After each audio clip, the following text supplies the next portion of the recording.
Magandang umaga po. Narito na po ang magiging lagay ng panahon ngayong umaga ng Lunes, November 17, 2025.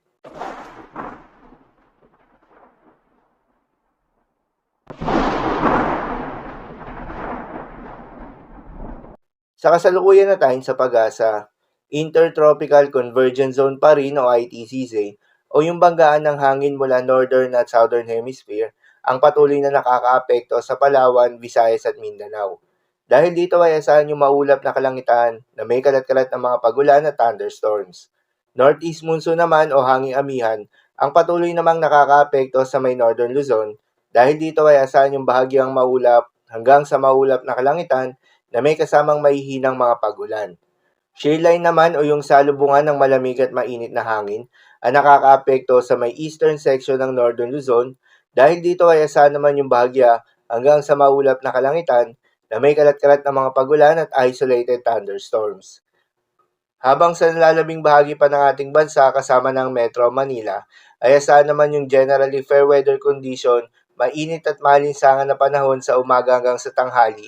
Ngunit pagsapit ng hapon o gabi, ay asahan yung mataas na tsansa ng mga pagulan na dulot naman ng easterlies. Magandang balita naman dahil ayon sa pag-asa ay wala pa rin tayong binabantayan na low pressure area o bagyo sa loob o malapit sa Philippine Area of Responsibility na maring makaapekto sa ating bansa within the next 3 days. Para naman sa magiging lagay ng panahon ngayong araw ng Lunes, dahil nga sa epekto nitong Intertropical Convergence Zone, asahan sa buong bahagi ng Visayas, Mindanao at Palawan ang maulap na kalangitan na may kalat-kalat na mga pagulan at thunderstorms.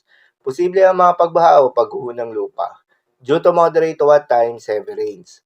Habang sa Cagayan at Isabela ay asahan naman yung maulap na kalangitan na may kalat-kalat na mga pagulan at isolated thunderstorms. Dulot naman yan ng shearline. Posible rin na mga pagbaha o pagguho ng lupa due to moderate to at times heavy rains.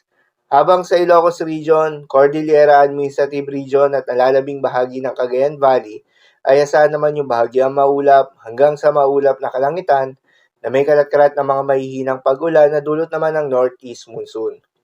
At sa Metro Manila at nalalabing bahagi pa ng Luzon ay asahan naman yung bahagyang maulap hanggang sa maulap na kalangitan na may kalat-kalat na mga pagulan o thunderstorms na dulot ng easterlies.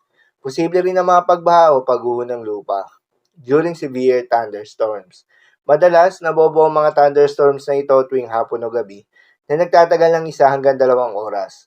Kaya naman ingat sa mga posibleng banta ng pagbaha at pagguho ng lupa, lalong-lalo na sa mga lugar na inuulan na noong mga nakaraang araw pa.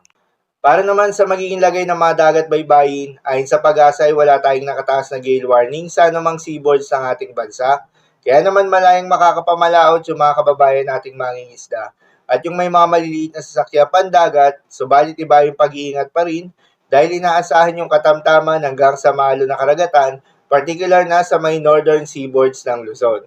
Habang sa nilalabing seaboards ng ating bansa ay asahan naman yung banayad hanggang sa katamtaman ng mga pag-alon. So yun lamang po para sa lagay ng panahon ngayong araw ng Lunes. Keep safe everyone.